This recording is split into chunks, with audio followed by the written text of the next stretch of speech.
I'm Lauren Palmer. In today's episode of Artists and Chefs at Home, artist Barbara Mason will show us how to create a stunning tablescape inspired by patterns and textures of world art traditions. Chef Taylor Rause will show us how to create an amazing home-cooked meal that's surprisingly easy, all set in a beautiful contemporary home that we're about to see. I'm here with Christina Burris, who is the homeowner of this beautiful space that we are in. Christina, please take us on a tour. I would love to. This is a George Fuller custom home. He's actually the mayor of McKinney, and we just wanted to incorporate a lot of light, natural colors so that we could have a place to display beautiful local McKinney art. So we had the natural walls, kind of the taupey gray tones, with some whites for the trim and natural stone colors in the house. In the master bedroom, I kind of wanted a tranquil environment. I just really wanted it to be peaceful. The master bathroom, again, I just wanted a tranquil environment. Just the white marbles and the white porcelain with the gray veining. This is a casita we had built, cozy and small and inviting. The bathroom, just kind of a fun tile to add a little bit of spunk to the room. All of our guests really enjoy that space. I've been a professional artist for over 35 years. I am a signature pastel artist and a watercolorist. The theme of my tablescape is world travels. I've traveled extensively with my husband throughout the United States and internationally. And I wanted to bring a little bit of the color and things that I experienced with each culture that I interacted with. Barbara, I am so excited about tonight's dinner party, and I'm so happy you're here to help me. So I have all these wonderful heirloom pieces that I really want to use tonight, but I need your help picking what we're going to use. So this is the gold Lenox pattern that I have, and then the España Noche block. These were my grandmother's, so I love to get to use these heirloom pieces whenever I have the opportunity. And these are the gold electroplated flatware I have to use tonight. So I'm hoping you'll be able to help me. Well, Christina, this set from your grandmother is absolutely stunning, and the emotional connection, I think, is a plus. So I think we can definitely make these work for your dinner party tonight, and it'll just be an accent to the table, and she'll be pleased. And then down here, we have some glassware that actually complements the plateware. So I was hoping you could help me too, because I don't know if I should mix and match or just continue with the same block pattern or the Lenox or just the regular glassware. Well, I'm immediately drawn to the black plates. There will be a nice, solid neutral for our table because we're going to have lots of color and interesting patterns. So this will anchor the table and I think be a big plus. And also with your Waterford crystal here, I'm really drawn to the patterns here. That also fits the theme for tonight, and it'll be a little bit of interest, and once they're filled with wine, I think they'll add a little sparkle to the table. Great. I'm here with Chef Taylor Rause, who is the executive chef at Rye McKinney, which is a creative American small plates restaurant on the downtown McKinney Square. Taylor, thank you for being here. I can't wait to see what you have to teach us today. Yeah, I'm really excited to be here. We've got a great menu planned for the evening. We're gonna go over some really cool things that are actually more simple to do at home than you might realize. We're doing a filet mignon tartar, following that with a blackened redfish, and then finishing with a creme fraiche cheesecake. Taylor's steak tartare starts with a high-quality cut of filet mignon beef. And then from here, what we're gonna do is we're gonna cut nice thin strips. It helps if you sharpen your knife right before this process. Okay, we're gonna use this parsley that we chopped up earlier. Some fresh minced regular garlic, about a teaspoon. We're gonna drizzle some olive oil, and then we're gonna salt. The salt acts as a tenderizer as well as seasoner. I am going to teach you how to cure an egg yolk at home. So what we're gonna do is we're going to put a layer of each in the bottom of our container. Then we're gonna separate off our egg yolks. I like to use my hands because I'm used to doing that. I think less difficult to puncture. And we're just gonna top it with another half and half mix of that salt and sugar.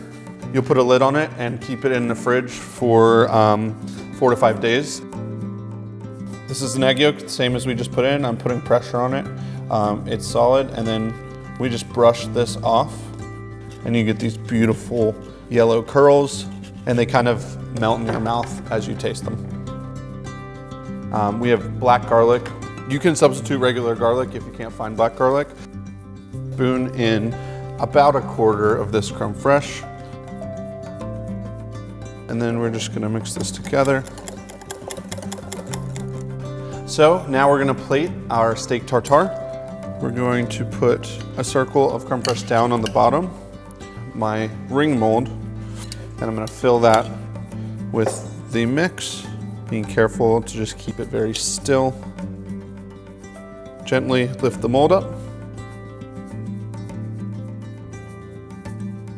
Some more of that parsley that we chopped up earlier.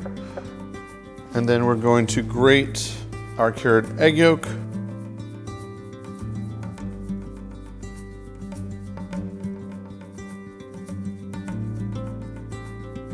And then we're gonna break up our crackers so that they fit nice. And there you go, your filet mignon tartare. For her napkin rings, Barbara uses black and gold accent ribbon to evoke Moroccan art. These napkin rings are so simple to make. You cut an 8-inch piece of ribbon with pinking shears. Use a hole punch to make holes on each side of the note card. Then you pull the ribbon through and knot it. And then we're going to go do the same thing on the opposite side. I'm going to fold it. This is what it looks like on the back, and this is where your napkin will come through, and you'll see that later. So before I tie this knot, I want to make my little custom note to my guest. Maybe it's a romantic dinner, maybe it's friends, but you can just write a little special note. And then I'll tie this end as well, same as I did the other side. And we're just going to simply pinch the napkin in the center, take your hand and just pull it together to make a little floret out of it. It looks fancy, but it's really very simple. We'll turn the napkin ring holder over on the back, thread it through, we'll pull it up a little tighter there, and there you have a beautiful custom napkin ring for your guests. The inspiration for the chargers comes from the marble temples of Greece and Rome. You'll trace geometric forms on the back of adhesive paper and cut them out. These forms echo the geometric patterns of early African art. What most people don't know is that ancient artisans painted their sculptures in vibrant colors. I wanted to use painted marble paper to reflect those traditions. Once you've finished decorating with adhesive paper, you'll add color adhesive ribbon to add visual interest and tie into the colors of the flowers and fruits on the table. And I'm just cutting them right about the rim of the plate. Let that be your guide. Take your finger, press that down, and then wrap it under. There you go. So I'm going to finish off this plate, and you can just add more colors, but I'll be using just these 3 colors. For our next course, we are doing a Texas redfish with a Cajun sofrito sauce, some grilled polenta cakes, and a charred corn and pineapple relish. So we're gonna make our own polenta. This is also something you can buy kind of boxed ready at the store. We're gonna get our heat going on a medium or large pot. Then we are gonna add vegetable stock. Polenta is a 4-to-1 ratio. So 4 parts liquid, 1 part polenta. About a tablespoon of salt. And then we'll let this cool in the fridge. For our sofrito sauce, we've got charred bell peppers, red onion, and garlic. A tablespoon of red wine vinegar. We are going to get this mixing up. Add it to a pot to heat up. So we're gonna use the same pan to do our redfish and our polenta cakes that have cooled and then been cut into these little bars. So we have gotten our saute pan on a medium to medium high heat. And then because our fish is more delicate than our polenta cakes, we're gonna get these in the pan first. And once those are in, we're going to add our fish. So we're going skin side down. And then once they're in the pan, we're seasoning both the fish and the polenta cakes with salt. And then just the fish are getting blackening seasoning. It's very similar to Cajun seasoning that you can find pre-made in the store. Lay them into that paper towel, and we're also going to pool our polenta cakes, flipping those so that the really crispy side is up. All right, now that we have everything finished, we're going to plate, starting with our sofrito sauce. We've got our polenta cakes are gonna go in the center. And we've got our fish. And you can see right there the rigidity of the skin. We've got a nice crispy skin there. We've got a charred corn and pineapple relish and some canned chipotles and adobo. We're gonna take a little bit of our relish. We're gonna pile it in that little nook between both the fish. And then we're gonna take just a little bit of the sauce from our chipotles because we don't wanna add a ton of spice, but we want a nice little smokiness to the dish. Finally, we'll take our scallions, let them rest on top, and we're finished.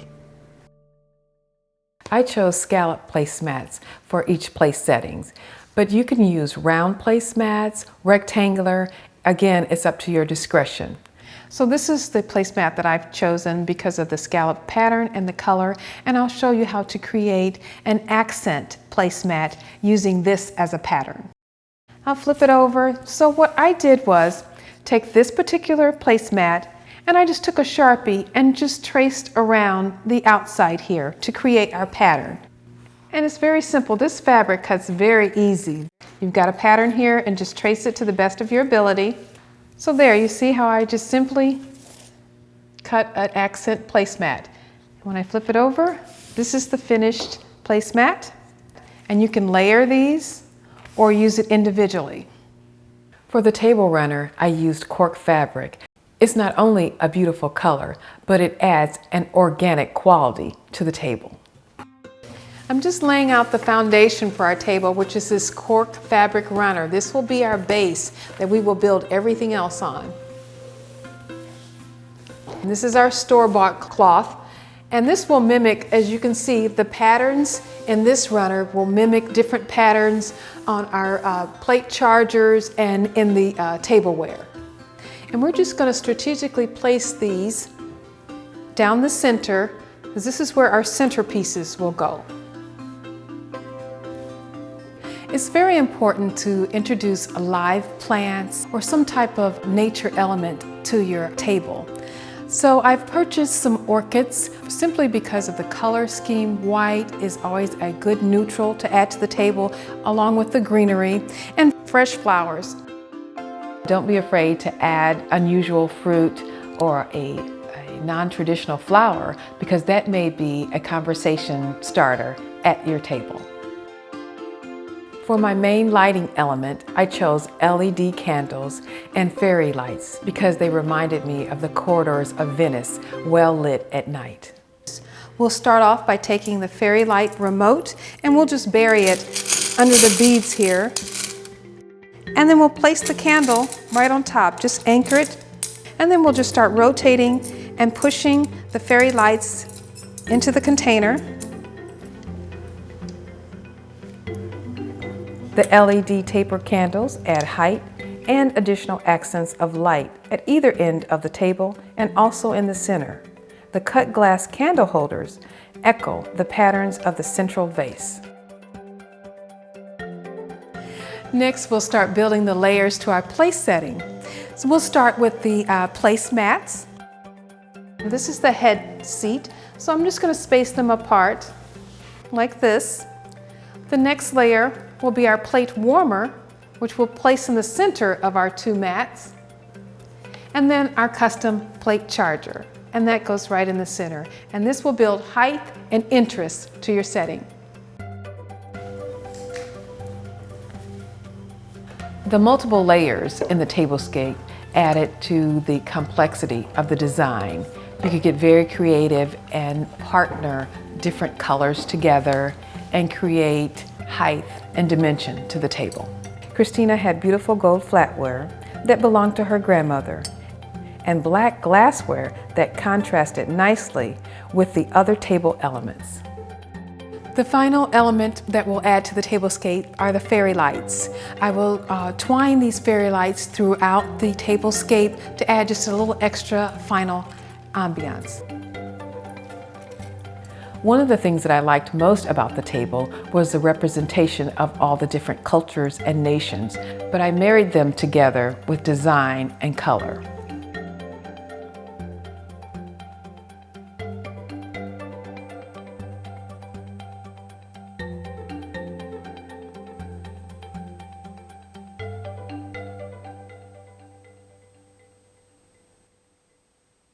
And so to finish off tonight's meal, we are going to be making a creme fraiche cheesecake. So we've got our springform pan that's been lined. This is our gluten-free crust that we use at the restaurant, or you can just use a graham cracker crust with butter or a store-bought crust of any kind. We're gonna stick this in the oven for about 15 minutes to let it pre-bake a little bit before we pour our batter on top of it.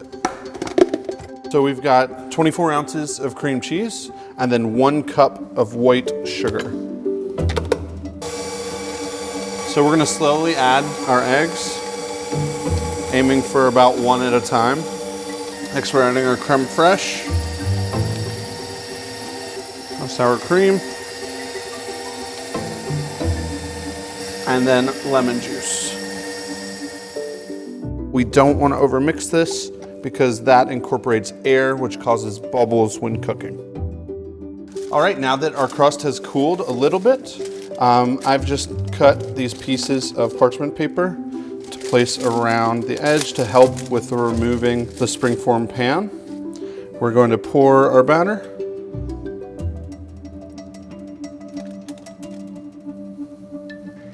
Our oven has been set to 300 degrees to make sure that the cheesecake cooks low and slow.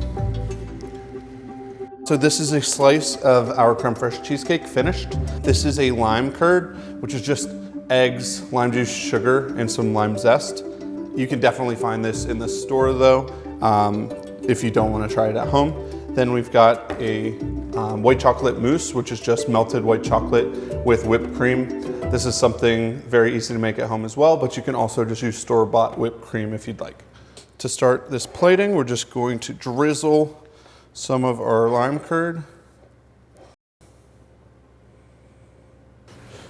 And then just finish with a nice little scoop of our white chocolate mousse. I've got a fresh lime. I'm going to take a very thin slice. And then we're gonna finish with just a little bit of fresh lime zest to give it some color. And there you go.